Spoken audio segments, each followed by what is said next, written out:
Core i7 in it and make it, look good, and all of that is great. Yeah, it's stunning. Few laptops attract attention anymore.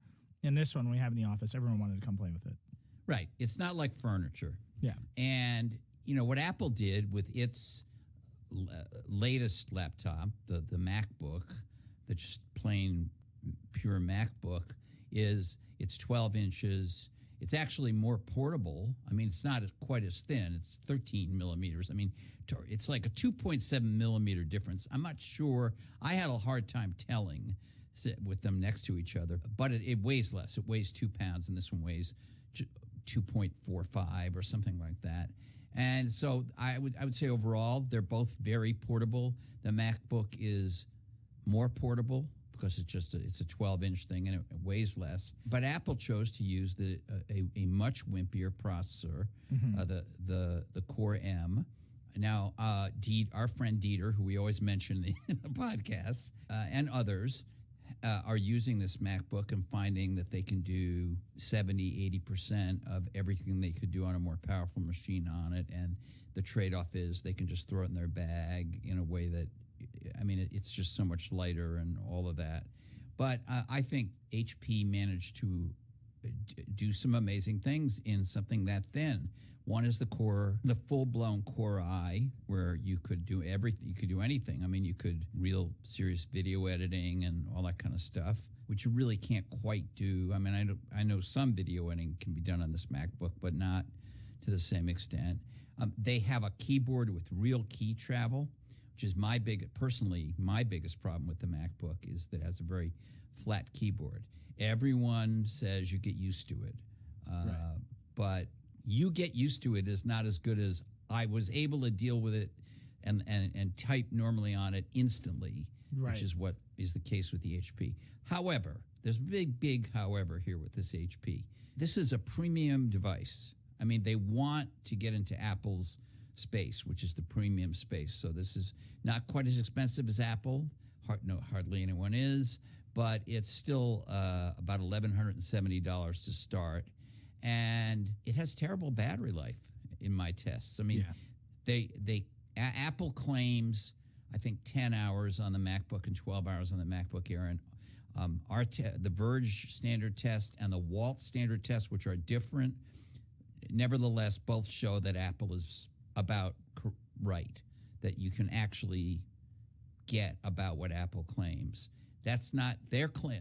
HP on the Spectre is claiming 9 3/4 hours, and I did the following test. And by the way, the HP people said that this was a fair test. They did. Your test was bonkers to me, but go ahead. It's a hardest test, but go ahead. Yeah, but it's what people do. People plausibly do this, except for a few things. So I turn off the power saving, which I know people do not do, but I do it because I like to see what just down to the metal what it can do on battery. So I turn off the power saving. And by the way, I've done this with every Mac.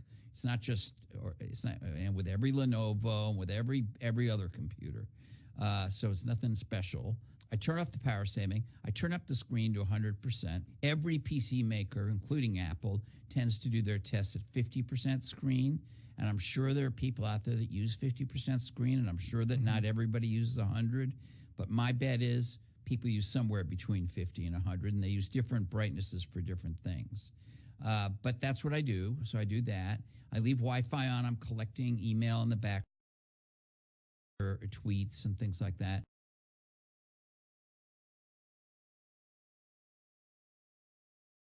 The world has changed. Instead of I used to play local media until the battery died. Of The West Wing, the first episode of the West season of The West Wing, and I just Netflix has that autoplay, and so it just played them until the battery died, and it was SD.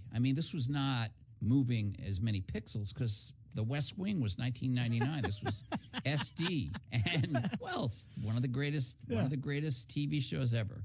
And it died in about 4.5 hours. So you didn't get that far into The West Wing? No, I didn't think you even see President Bartlett about 4.5 hours in. Yeah, Because he makes like the one cameo. Yeah, I know. No, I think you saw him a little more, but good point. Good West Wing knowledge there, Patel. I'm doing what I can, Honestly. man.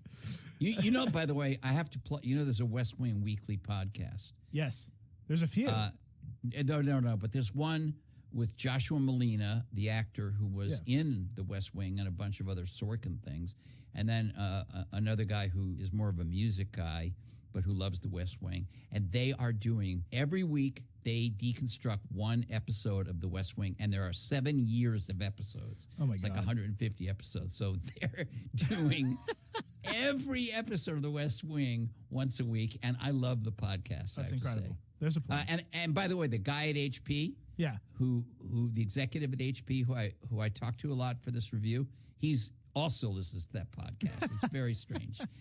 Anyway, it died at 4.5 hours, and that is not good. Now, I know that because I have the screen at 100%, because I'm not taking advantage of the power saving features, that I always in my comms say, you could probably get up to whatever. And I said, you could probably get 6 hours, if you didn't do what I did. Right. But that's nowhere near what people expect. But that's nowhere near what people want. And the HP said, when I told them, I didn't have to, but I told them and asked them for their reaction. They said, well, if you had been using the Windows 10 app for Netflix, because I was using it to be fair, in Microsoft Edge, which has lately been saying what a great battery saving browser it is compared to Chrome. I just used Microsoft Edge, which comes with the machine. I didn't, I did download Chrome, but I wasn't using it. It wasn't running. And they said, and of course, if I cut the screen to half brightness. But even best case scenario, you're looking at 7, right? That's still not great. Not when your competitor that you have all these charts about is getting 10 and 12 hours, and it's not what people expect. And so just as Apple made a bunch of compromises, including not enough ports and flat keyboard and wimpier processor for thinness and weight, HP has made compromises here too. I mean, they fit as much battery as they could into something this thin, but when you make it thin, it's like we've discussed with phones, there's only so much battery you can fit in. And I do think this is a very impressive engineering achievement, but the battery is a problem. Because the case turn on way more than you want them to. And they blow really hot air. I was we have a reviewing it here in New York, and I was like, damn, this thing is on my lap, and everything is hot because the fans are blowing out. I'm not even using it. Just footnote, you're referring to Dan Seifert. Dan Seifert. One of our excellent. If you listen to this show, first name. Everybody on the staff. The problem is that we have like 5 Chris's and 40 Laurens, so that's going to be a mystery. That's a problem, yeah. But no, when I first got the unit, the fan was running pretty much all the time. Like I'd turn on Slack and Facebook, and it would boom, the fans would come on. Yeah. Then they sent me a BIOS update, not just me, but anybody who bought it, they sent a BIOS update out, and it was specifically intended to work on this fan issue. And the fan did, in fact, come on less often, but it's still, I'd be just doing almost nothing. I'm not even talking about this Netflix test. I mean, just doing almost nothing, and boom, the fans would come on. So, but that's that's the reason that Apple went with the smaller, less powerful, less hot processor, and their tiny. And they have no fan. They have no fan in that thing. But I want to talk. There's something that you brought up at the beginning of this review. The hardest choice they made, and I know there's other faults here. You talked about the trackpad being bad. Every Windows PC in the world has struggled with this. One day they'll figure it out. Although it was a little bit when I was playing with it, I thought it was a little bit. No. It took me 20 minutes to set up, but it's better than most Windows trackpads. So they've come close. I think it's too small actually. That it is very small. But you noted this, which I think is the most important thing about this product. It is not a touch screen. It doesn't flip around and turn into a tablet. It doesn't revolve. It doesn't fold up in some crazy ass way. It's just a laptop. Right. And Windows PC makers have struggled to make just they've chosen against it. They've long time. It's been 4 years of 2-in-1 dominant mode of all Windows laptops. And you point out the Dell XPS 13, which I would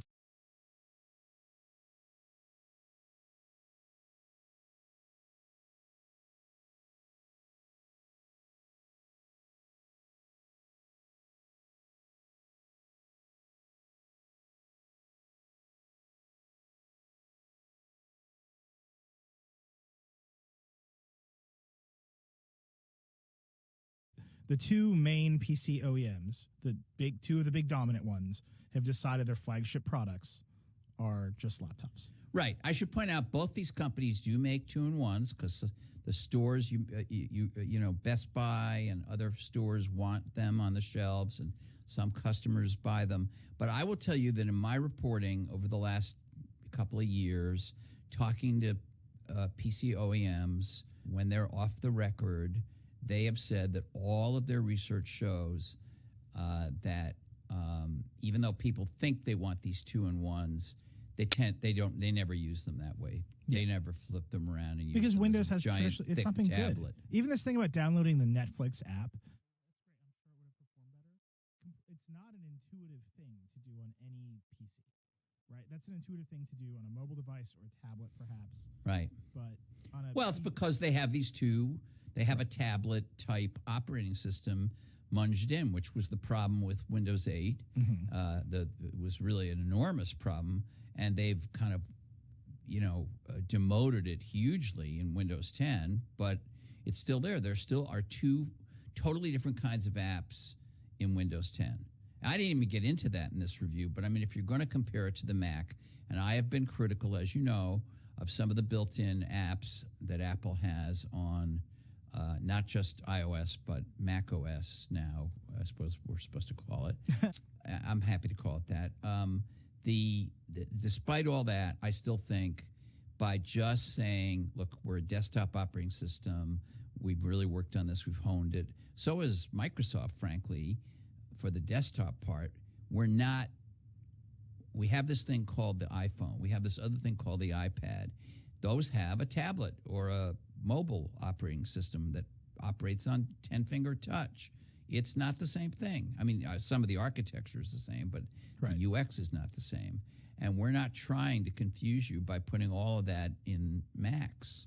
Right. And so Macs don't sell as many, Apple doesn't sell as many computers as Dell or HP, but it has outgrown the terrible PC market for 30 out of the last 35 quarters, and it pretty much dominates the really expensive tier where you can make money.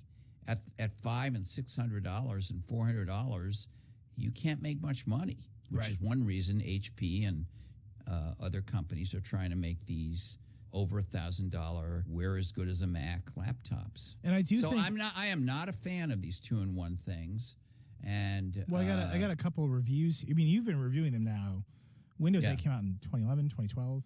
And Windows 8, I think all of us can breathe. We can take a step back. We can admit Windows 8, not Microsoft's finest moment. A somewhat confused product in many ways. Right. Windows 10, in my experience with Windows 10, it's focused. It's good. It's intentional in like a really good way, and I think it's an interesting operating system. So, its intent is to rescue. Yeah, that's true. The company from Windows 8. But it feels like it's there not was two no things Windows slammed 9 together the way Windows. Well, 8. it still is. Yeah. But its intent is to say, hey, we're back to being the desktop. Right. We're back to being like Windows 7. And there really aren't that many improvements in the desktop aspect of it. It's basically you're back to the land. You tried to swim to that other island and you drowned almost. But now you're back on land, and the trees are where you thought they were, and the hut is over here. And yes, it's true that there is some of the other stuff is over in the corner, but it's only over in the corner. You never have to go there. That's my summary of Windows 10. A drowning man desperately returning to well anyway, think about it. You reviewed the Lenovo Yoga, which was This is November 13th, 2012, so nearly 4 years ago. The first sort of great two-in-one, rest the hopes of the industry on Windows 8. Your headline in All Things D. Yoga PC flips and bends, but as a tablet, it's clumsy. And you wrote, like a lot of competing Windows 8 laptops that can be converted in some way to lie flat like tablets, I found the Yoga 13 to be clumsy to use in tablet mode. It's more than twice as heavy as a weightiest iPad, almost twice as thick. Then, many months later, Dell XPS 12, which, by the way, I thought was a disaster of a product. But April 13, 2013, you review the Dell XPS 12. And by this point, and I say to you, dear listener, it's when Walt is annoyed by something, it's not hidden. He literally begins his review of the XPS 12 with, "Welcome to another in our series of reviews on efforts by Windows PC makers to make laptops that are also tablets with very little success." I mean, it was just this drumbeat that we're gonna mash the tablet and the laptop together. That is the future. We're gonna bring these products closer together.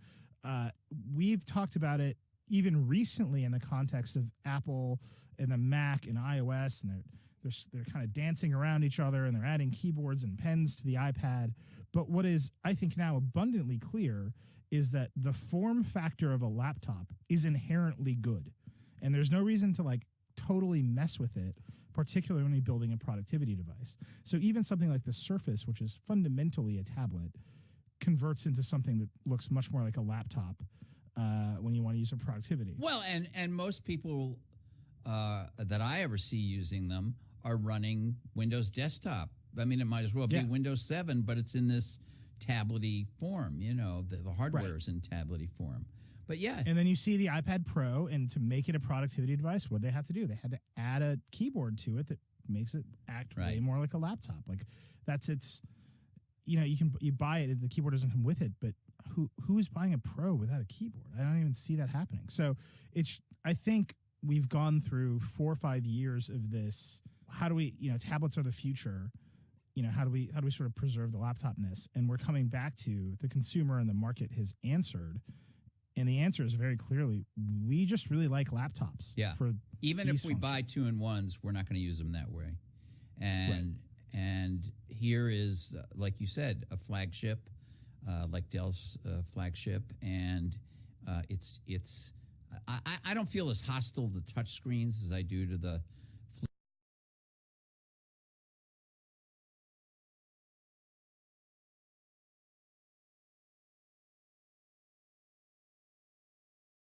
It's not my favorite thing to keep reaching up to the screen and doing stuff, but it's all right. But this is really a pure clamshell laptop. The screen doesn't bend.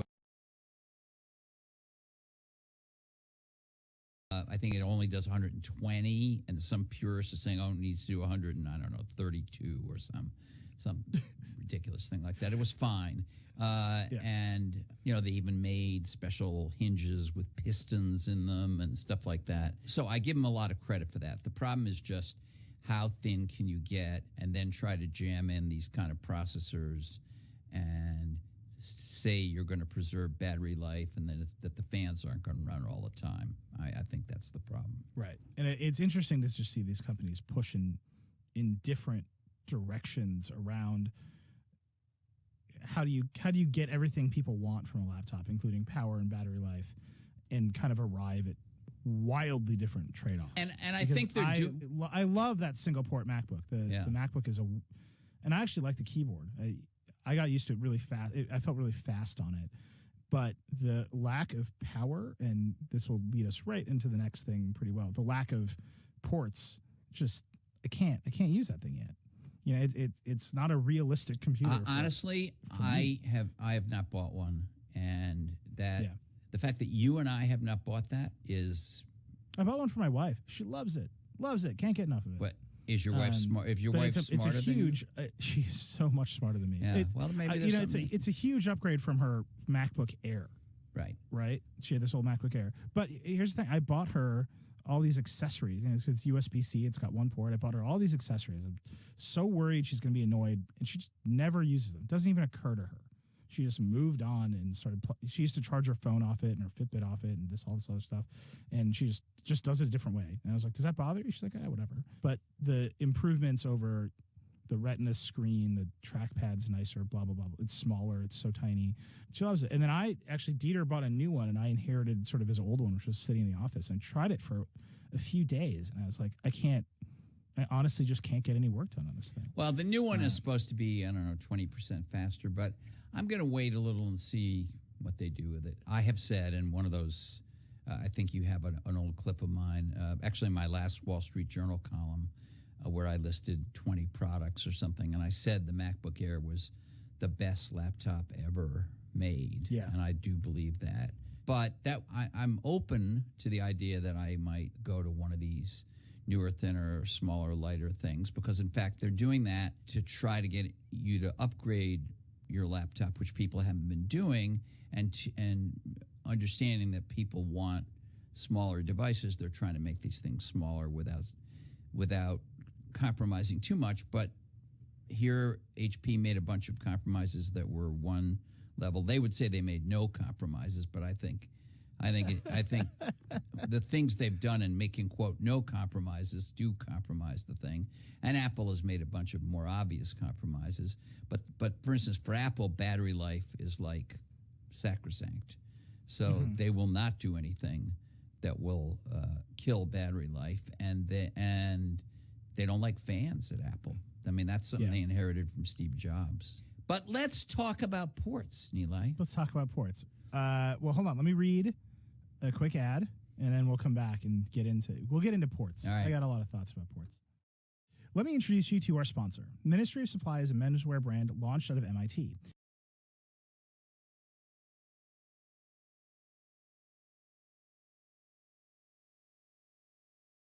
Tell you, I think this is ridiculous. I think it's ridiculous on a number.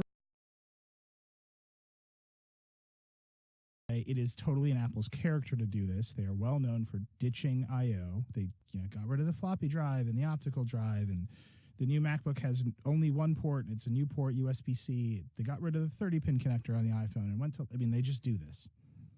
Fine. But the headphone jack, in my opinion, it's so critical to how people perceive their devices and perceive how audio gets to their ears.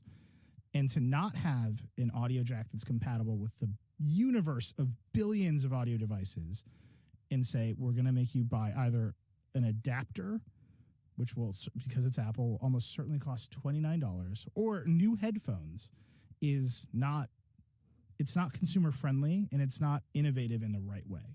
It's innovative in a way, which is this connector is 100 years old, and we believe in digital audio, and we're going to push everybody towards wireless or new headphones or whatever, but it's not friendly to how consumers are actually using their things. So I wrote a piece about it. It got a lot of reactions. Maybe it's early. Maybe we're not going to do this. Maybe we're going to put the thing out, and it's going to have a headphone jack and be totally wrong. That's why, in my opinion,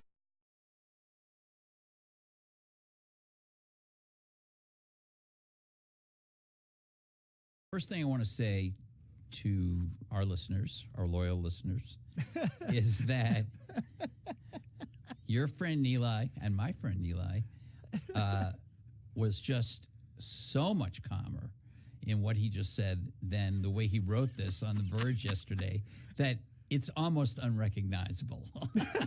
I'm trying to bring it down. I mean, the tone and the wording he used yesterday, all of which, by the way, made considerable sense, but the tone and the wording was something you would reserve for, I don't know, wars or... I just said it was stupid.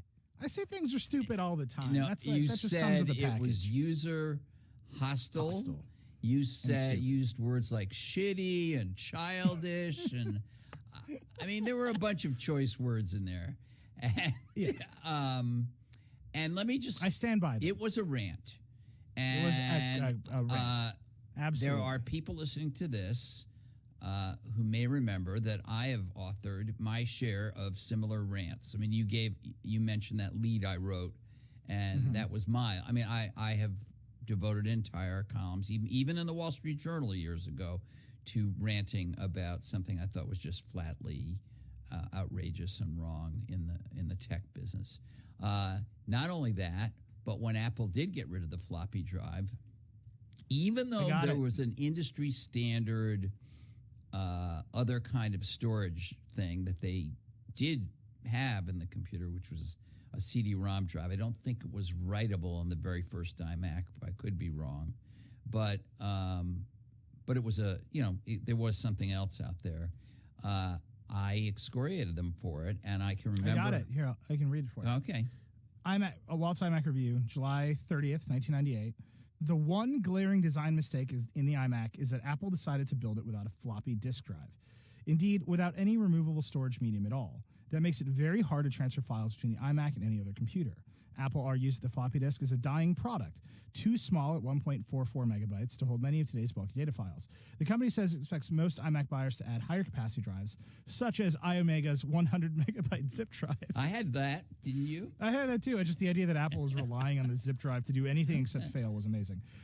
Or to transfer files via email, but I strongly disagree. Many families today still rely on plain old floppies to back up or share small word processing graphics files with coworkers or schoolmates. That is the argument to keep the floppy drive. Well stated, totally there. Right. I will say that Apple was making a bet on a transition away from the floppy. I think John Gruber, who I respect very much and is a great writer, and I was actually expecting him to make the counter argument when I wrote my piece, and he delivered in spades. It's well done. His headline was, "The headphone jack is the new floppy drive." Right? So he's saying it's obvious why you would move away from the floppy. It's obvious why you'd move away from the CD drive. It's similarly obvious why you'd move away from the headphone jack. I just don't think that they line up in the same way at all. Okay, so two things. First of all, it should be clear by now that I'm not the person who is going to chastise you for ranting, and I'm not the person who's going to. I might have waited till I saw what they did, but whatever. If you want to rant on the rumors, that's fine with me. And number two, I can see the difference here that you're that you're trying to make. That there isn't a widely accepted. It's not like they're going from the 3.5 millimeter audio jack to some new kind of audio jack that everyone else will have, and you can feel comfortable picking whatever headphones or earbuds you buy or microphones, external microphones, and there'll be a rough year of transition, but we're moving from 3.5 millimeter to, I don't know, Patel jacks or something, you know, that the industry's accepted. Your point is... And by the way, for listening to this, I have set up a patent licensing corporation, and I will be licensing it widely. Yeah, and I'll blow the lid off it. It's my next column. Blowing the lid off the Patel rant. Was the Patel rant really about audio? But so I see your point. And, you know, I'm not the right guy. I'm not going to sit here and say Apple's right. On the floppy disk, Steve Jobs did not like what I wrote. And when Steve Jobs didn't like what you wrote, sometimes you heard about it, or usually did, and I did. And we argued about it. And it came down to, in the end, I don't know how long the argument took, but it was a substantial argument. And I said, I can see you doing this, but I don't think your users are ready yet. I think they still are relying on this. There's a lot of sneak, which is a term in the old days, which meant that's how you moved files. Because remember, we didn't have a lot of email services wouldn't even let you use an attachment more than like a megabyte or something. It was ridiculously small.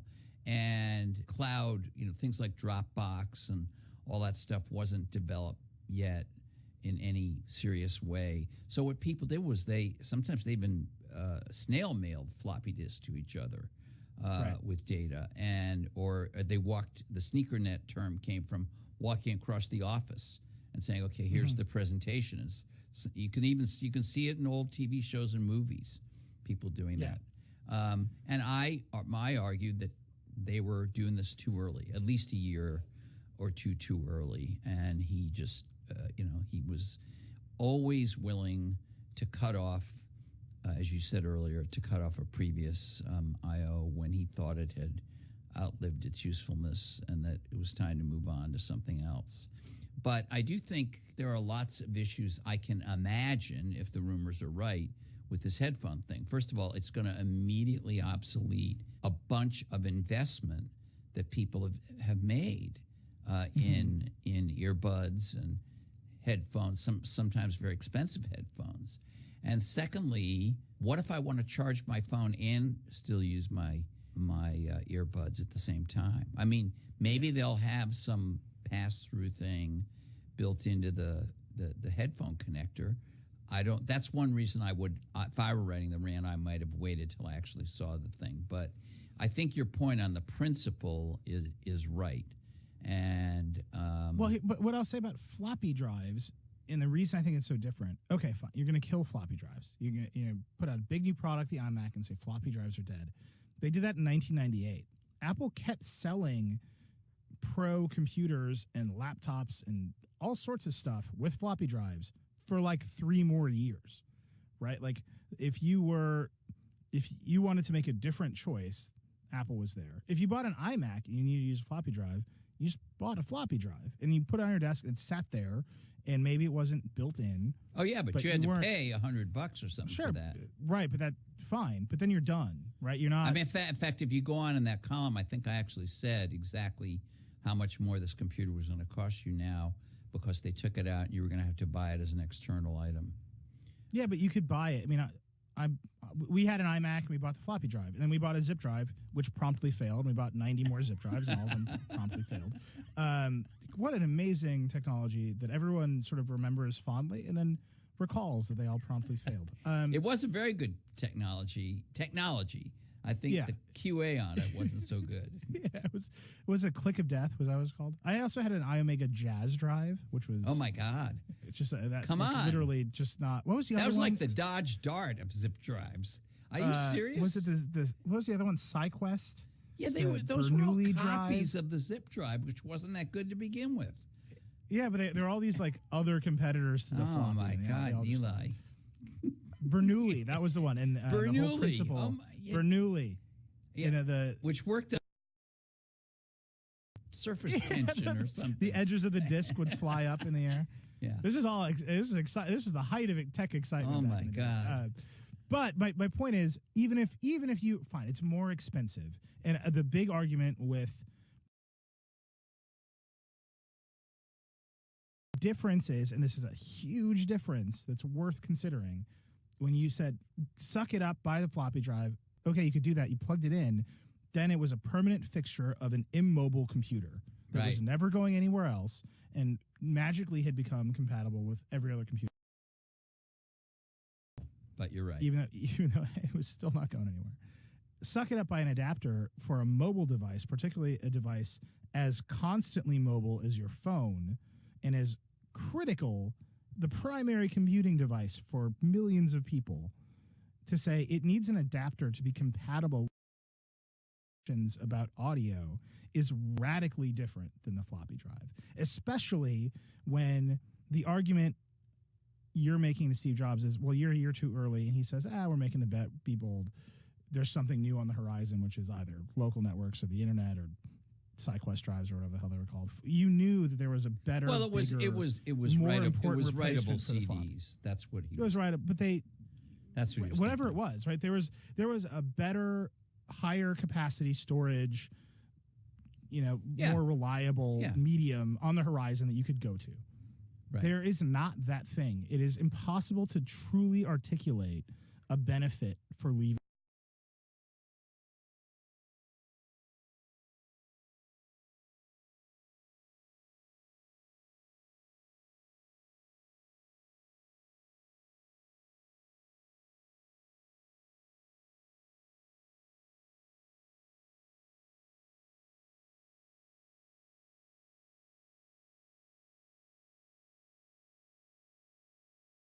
of audio files. In fact, I'm not making this up. And there was a magazine called Stereo Review, which is a pretty influential audiophile magazine. Oh, I used to have a subscription. This is where my tech nerdiness came from. Now, I want to be careful. I think that was the magazine. They had a columnist whose name I can no longer recall, who actually wrote multiple columns attacking me personally for. Wait, why am I reading your old columns on this show? Yeah, I don't know. This guy, and then he and I got into it like in email. I mean, this is, if only Twitter had existed in those days. But he hated the fact that I was enthusiastic about MP3s and about the iPod.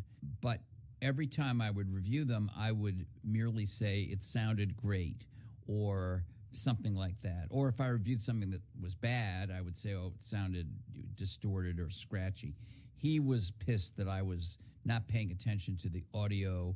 You know, is it bassy? Whatever that means. I still don't know what that means. Was it, you know, how did it render the middle notes? I just don't know.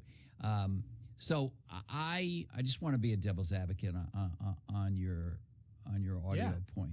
Number one, isn't it inevitable that as technology moves forward, we're going to have other kinds of ports that will serve this function but allow additional things like, for instance, health monitoring through the ears or something like that, that will be all digital, which was, by the way, the original argument for the Lightning port over the 30-pin thing. That's one. So aren't you really a Luddite, Nilay Patel? That's me. That's me. It's you. And yeah, it's painful, but you know we have to move on. What's your argument? What's your answer? I made a joke on Twitter yesterday, which I saw that you faved, which was that's the argument of people who would buy new radios because it said digital on the front in big letters. Right. I mean, it's great that it's more digital. It's wonderful. Is it perceptible to the consumer? Is it actually a benefit? I would argue that consumers have always valued convenience of audio access over quality of audio, right? So, and that's a frame. There are many frames to look at the music industry, but that is one of my favorites. Every time there's a format shift, the more convenient format tends to win. And the only time the only time a real counter narrative has emerged is like the current resurgence of vinyl against the streaming service, and there's all kinds of reasons why. But generally, we've picked MP3s, even though they sounded worse than CDs because MP3s are more convenient.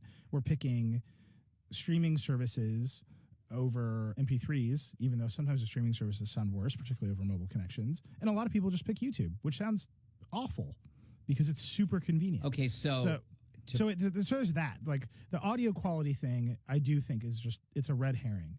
The other part, and I was actually tweeting with Cory Doctorow from Boing Boing today, who's a lot smarter than me about this stuff. Once you make a connection digital, you allow other people. Name it, Mr. Robot will not sponsor it. I think it'll be over. High school debate.